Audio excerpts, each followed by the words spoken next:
أعوذ بالله من الشيطان الرجيم.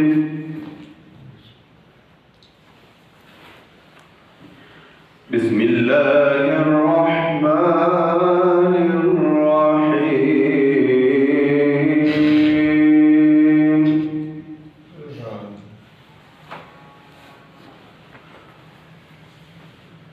والضحى والليل إذا سجى. ما شاء الله ما شاء الله.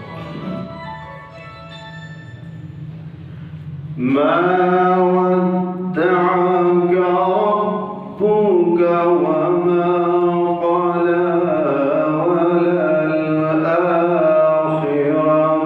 خير لك من الأولى.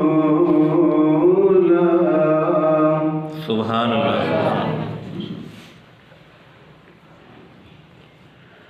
ولسوف يعطيك ربك فترضى.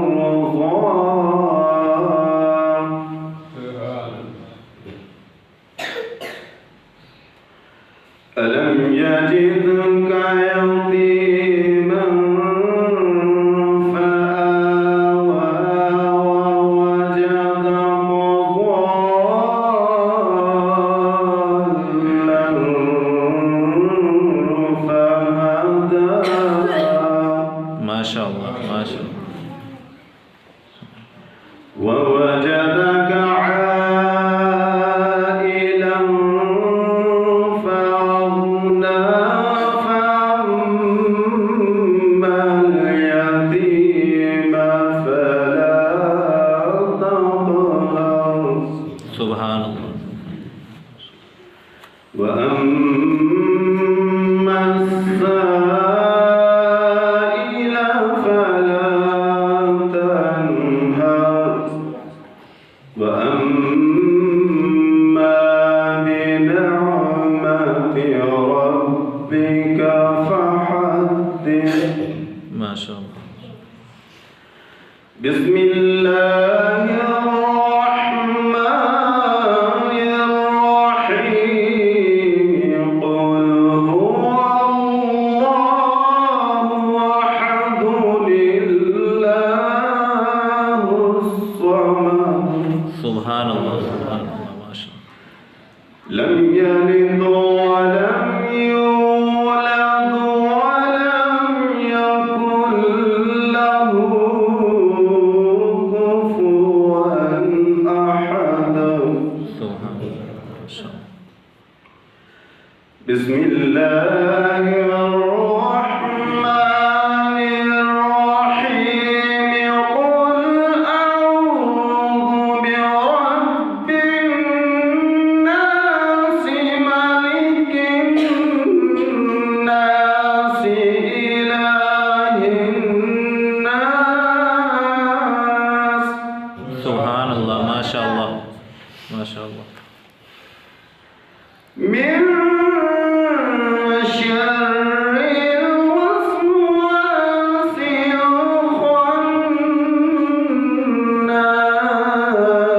الخناس سبحان الله. الذي يوسوس في صدور الناس من الجنة والناس. صدق الله العظيم.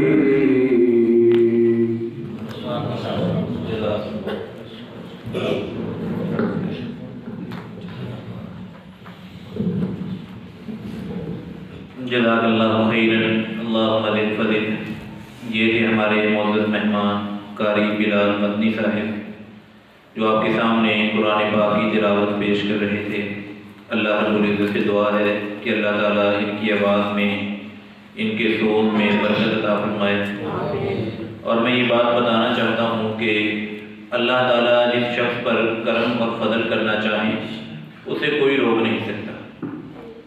अल्हम्दुलिल्लाह कारी साहब ہمارے کلاس فیلو بھی ہیں کوٹ رضا کشن میں، اور اس وقت ان کی آنکھوں کی بینائی کافی کمزور ہے، لیکن اللہ تعالیٰ نے قرآن پڑھنے پر ایسا عبور دیا ہے جس کو آپ سب نے یقیناً سن بھی لیا ہوگا کہ اللہ تعالیٰ جس پر رحمت اور کرم کرنا چاہیں تو اللہ تعالیٰ اس سے آنکھوں کی بینائی کے بغیر بھی اپنے دین اور قرآن پاک کی دولت عطا کر دیتے ہیں۔ ورنہ کتنے ہی لوگ، جیسے میں پہلے بھی عرض کر چکا ہوں، دنیا کے معاملے میں بہت سمجھدار ہیں، آنکھوں سے بھی ٹھیک ٹھاک ہیں، لیکن ان کو دیکھ کر بھی قرآن پاک پڑھنا نہیں آتا۔